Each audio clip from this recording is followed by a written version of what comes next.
నమస్తే, welcome to మనం TV. మనం ఉన్నది మన కోసం. నేను షేక్ వలి. ప్రస్తుతం లైవ్లో జాయిన్ అయ్యారు senior high court advocate Kakarla Chandrasekhar garu. వారితో మాట్లాడదాం. చంద్రశేఖర్ గారు నమస్తే అండి. నమస్తే షేక్ వలి గారు. నమస్తే సార్. చంద్రశేఖర్ గారు, మాజీ ముఖ్యమంత్రి నారా చంద్రబాబు నాయుడు గారికి రెగ్యులర్ బెయిల్ వచ్చేసింది. 29 తర్వాత ఆయన రాజకీయ ప్రసంగాల్లో కూడా పాల్గొనొచ్చని న్యాయమూర్తి చాలా స్పష్టంగా చెప్పారు.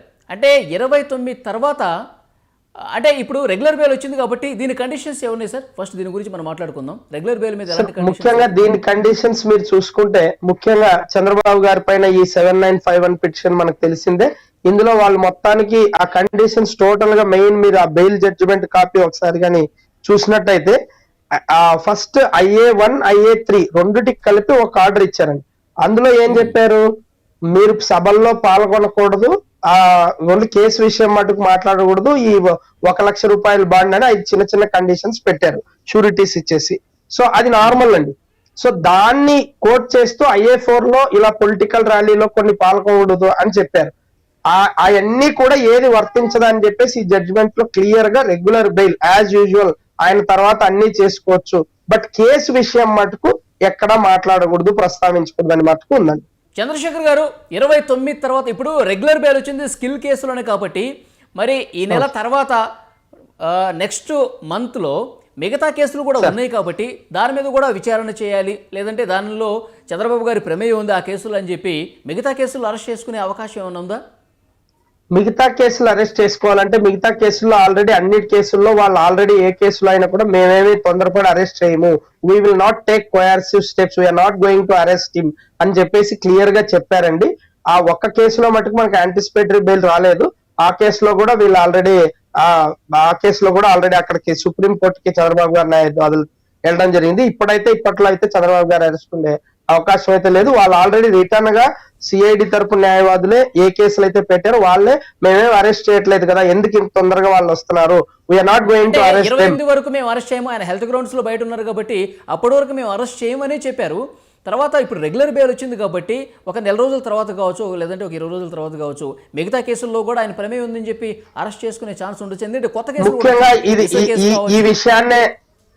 ఈ విషయాన్ని మీరు అబ్జర్వ్ చేసినట్టయితే ఇవాళ క్లియర్ గా ఇలాంటి ఇవాళ ఆర్డర్ లో మీకు క్లియర్ గా IA4 డేటెడ్ ఏదైతే ఉందో దాంట్లో క్లియర్ గా ఇవాళ మొన్నటి కూడా ఆయన వెళ్ళి రెగ్యులర్ ఇంటర్మ్ బెయిల్ వచ్చినప్పుడు రెగ్యులర్ గా నార్మల్ గా as usual as a prisoner ఆయన అక్కడికి వెళ్ళి దానికి మామూలు సెంట్రల్ జైలుకి వెళ్ళి ప్రిజనర్ కి సూపరింటెండెంట్ గారికి యాజ్ అ ప్రిజనర్ గా ఆయన వెళ్ళి అన్ని సబ్మిట్ చేయాలని వచ్చింది.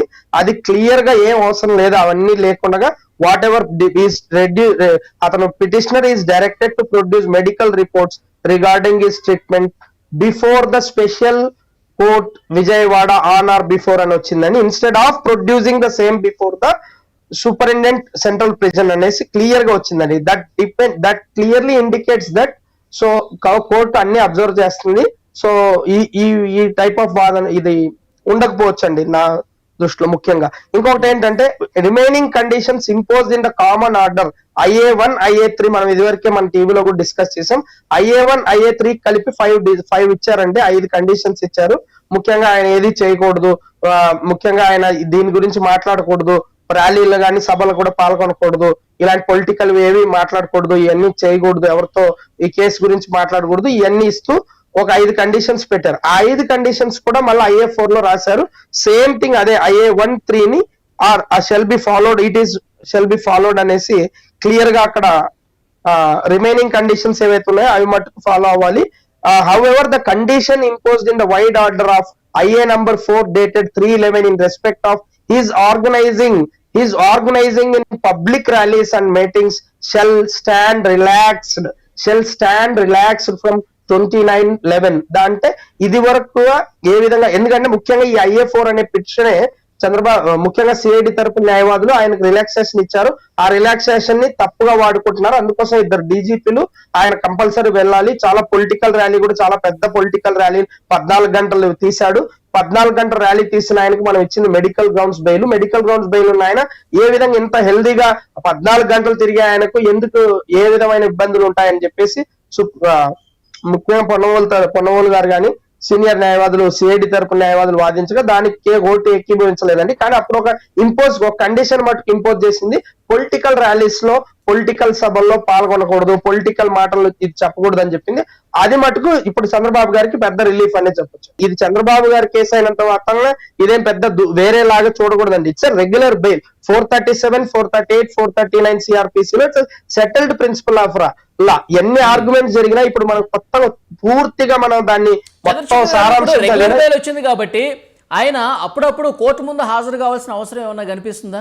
రెగ్యులర్ బెయిల్ లో ఉన్న డెఫినెట్ గా మనకి యాక్చువల్ గా మనకు ఇచ్చేటప్పుడే మనకు ఎప్పుడైతే ఈ రెగ్యులర్ బెయిల్ అదే నేను చెప్తున్నాను, రెగ్యులర్ బెయిల్ అడ్జుడికేట్ చేసేటప్పుడు బెయిల్ విల్ బి అడ్జుడికేటెడ్ అనే 4 కండిషన్స్ అండి. ఒకటి, దేశం వదిలి పారిపోతారా, that is called as flight risk అండి. Number 1 it is flight risk. ఎవరైనా కానీ దేశం వదిలి వెళ్ళేటప్పుడు వాళ్ళు వెళ్ళకూడదు. అలాంటి వెళ్లే ఛాన్స్ ఉన్న వాళ్ళకి రెగ్యులర్ బెయిల్ ఇవ్వరు. డెఫినెట్ గా వాళ్ళు ఇంటిమేట్ చేసే వెళ్ళాలి. Second thing, tampering of evidence. ఏమైనా ఎవిడెన్స్ ఏమైనా ట్యాంపర్ చేస్తారా ఆ కేసులో.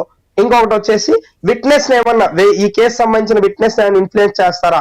4వది వచ్చేసి అవైలబిలిటీ ఫర్ ఇన్వెస్టిగేషన్. మీరు అడిగిన ఇందాక 4వ పాయింట్, అవైలబిలిటీ ఫర్ ఇన్వెస్టిగేషన్. మీరు ఎప్పుడు అవైలబుల్ గా ఇన్వెస్టిగేషన్ కి ఎప్పుడు పిలిచినా అవైలబుల్ గా ఉంటాము, దాని కేసు సంబంధించి మేము కేసు పురోగతికి మేము దాహోదపడతామని తెలిసినప్పుడే then only they will give. When you yourself, when any accused or petitioner claims that he is ready to support and he is always available for the investigation, as it is one of the ground for any general bail application, he will be available and he shall be available. Court. Okay, Chandrasekhar garu, he should be available. Yes, సుప్రీంకోర్టులో క్వాష్కు సంబంధించిన తీర్పు reserve అయ్యింది. Quash చేయమని చెప్పేసి అడిగారు. దీపావళి తర్వాత దీని మీద తీర్పు వస్తుందని చెప్పారు. ఆ సమాచారం అనుకుంది. అంటే ఎప్పుడు వచ్చే అవకాశం ఉంది మీకున్నటువంటి ఇన్ఫర్మేషన్ ప్రకారం? సార్, ముఖ్యంగా ఇప్పుడు మీరు చాలా మంది సుప్రీంకోర్టు తీర్పు గురించి చాలా ఇప్పుడు హైకోర్టు బెయిల్ అయిపోయింది కాబట్టి ఇప్పుడు సుప్రీంకోర్టులో ఏం జరగబోతుంది అనేది ఉందండి. ముఖ్యంగా it is a judgement related to constitutional amendment అండి. It is a judgement, again I'm related judgement related to constitutional amendment అండి. యాక్చువల్ గా ఇది మనకు ఇది రీసెంట్ గానే మనకు 2026/7/2018 ప్రివెన్షన్ ఆఫ్ కరప్షన్ యాక్ట్ లో 17A has been imposed అండి. అప్పుడే వచ్చింది కొత్త అధికరణ అంటారు. That is recent amendment which has come in to effect from 26/7/2018 అండి.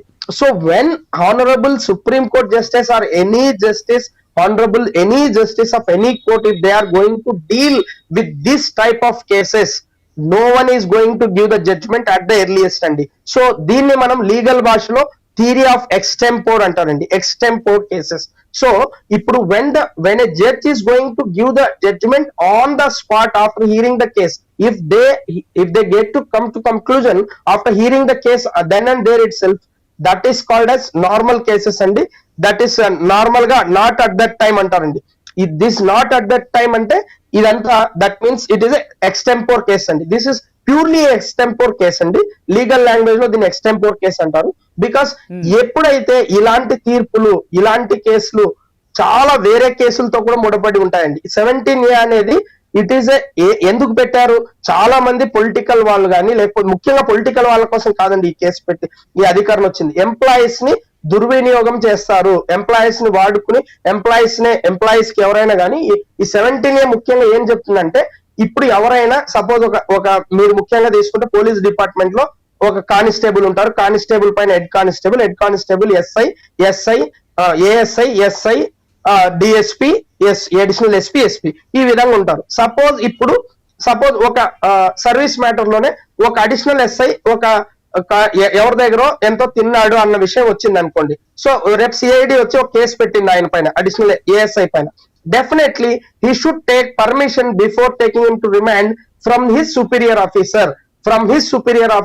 ఎవరు సుపీరియర్ ఆఫీసర్? ఎస్ఐ గారు దగ్గర పర్మిషన్ తీసుకుని ఆయన అరెస్ట్ చేయాలి. సో అలాగా, అంటే నేను జస్ట్ ఎగ్జాంపుల్ చెప్పానండి ఆ విధంగా. సో ఇదే విధంగా మనకి ఇక్కడ ముఖ్యంగా ఇక్కడ అసలు వాదనలు మొత్తం కూడా చంద్రబాబు కేసులో 17A పైనే జరిగాయండి. 17A ప్రొసీజరల్ ప్రకారం అరెస్ట్ చేయలేదు. ఇక్కడ ముఖ్యంగా మనం చూసుకున్నట్లయితే ఈ కేసులో ఎందుకు సుప్రీంకోర్టులో తీర్పు లేట్ అవుతుంది అంటే, ముఖ్యంగా వీళ్ళ వాదనలు కూడా ముఖ్యంగా ఏ విధంగా వినిపించారంటే, చంద్రబాబు గారి తరపులంతా ఇది టోటల్ గా ఆయన ఒక సీఎం గా తీసుకున్న డెసిషన్, అది ఒక కార్పొరేషన్, ఒక సీఎం గా ఆయన డెసిషన్ తీసుకున్నాడు, ఆయన ఒక ఎమ్మెల్యేగా తీసుకోలేదు. మీరు ఎంపీ డెసిషన్ తీసుకున్నాడు కాబట్టి ఆయన గవర్నమెంట్ పర్సన్ గా డెసిషన్ తీసుకున్నాడు. Who is superior for him? Governor. So governor ఆ పర్మిషన్ తీసుకోకుండా మీరు అరెస్ట్ చేశారు, గవర్నర్ తీసుకోలేదు అనేసి టోటల్ గా వాదనలంతా దాని మీదే జరిగాయి. సో హియర్ మళ్ళీ అదే ఇటుపక్క మనకు ఇటుపక్క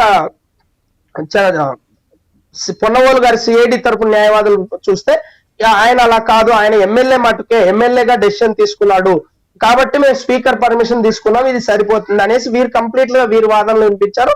అఫ్ కోర్స్ అక్కడ సుప్రీంకోర్టు ద్విసభ్య ధర్మాసనం వచ్చేసి డ్యూయల్ బెంచ్ అంటే సుప్రీంకోర్టు ద్విసభ్య ధర్మాసనం కూడా జస్టిస్ బేలా త్రివేది గారు కానీ జస్టిస్ అనిరుద్ బోస్ గారు కానీ చాలా క్వశ్చన్స్ సంధించడం జరిగింది. ఇటుపక్క సిఐడి న్యాయవాదులకు కూడా చాలా క్వశ్చన్స్ సంధించడం జరిగింది. అంటే it is a procedure law అండి, it's a procedural aspect, that to it's a constitutional amendments case. This a case of clearly extempore case and it is a case of landmark judgment case అండి. ఇలాంటివి చేసేటప్పుడు ముఖ్యంగా చాలా అంటే మీకు ఒక కేసుకి ఇలాంటి కేసులు చాలా సమాజం మీద ప్రభావితం చేసేవి. ప్రశాంత్ భూషణ్ గారు 17A రాజ్యాంగ పద్ధతిని ప్రశ్నిస్తాన వాదనలు చేస్తున్నారు. వెరీ గుడ్ అండి, సూపర్ పాయింట్ రైజ్ చేసండి. ముఖ్యంగా ఇక్కడ ప్రశాంత్ భూషణ్ గారి గురించి కూడా మనం తెలుసుకోవాల్సింది ఒకటి ఉందండి.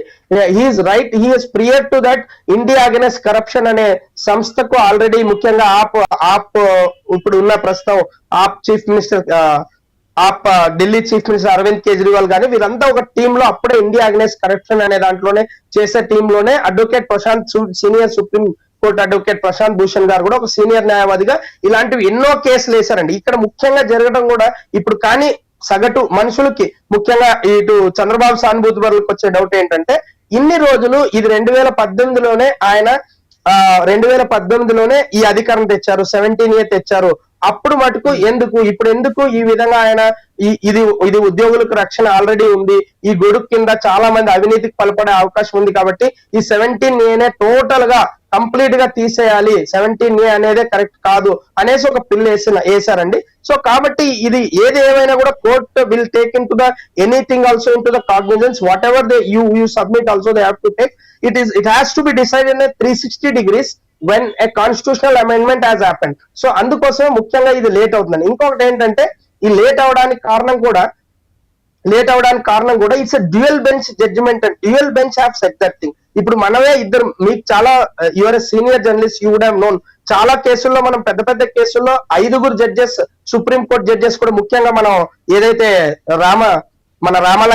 రాముడి దేవాలయానికి సంబంధించిన అయోధ్యకు సంబంధించిన కేసు తీసుకుంటే 5 మంది జడ్జెస్ కూర్చుంటే ఒకరు న్యూట్రల్ గా, ఒకరు ఆపోజిట్ గా, ఇద్దరు అటుగా ఇటుగా వారి అభిప్రాయాలు సుప్రీంకోర్టు జడ్జెస్ కూడా, గౌరవ సుప్రీంకోర్టు జడ్జెస్ కూడా చెప్పారండి. సో అదే విధంగా ఇక్కడ కూడా ఇది ఒక కాన్స్టిట్యూషనల్ అమెండ్మెంట్ కి సంబంధించిన అంశం కాబట్టి ముఖ్యంగా ఇది ఎందుకు చంద్రబాబు గారి కేసుకే అనుకుంటున్నారు కానీ ముఖ్యంగా ఇది టెక్నికల్ అంశాలు చాలా ఉంటాయండి ఇందులో. Thank you very much.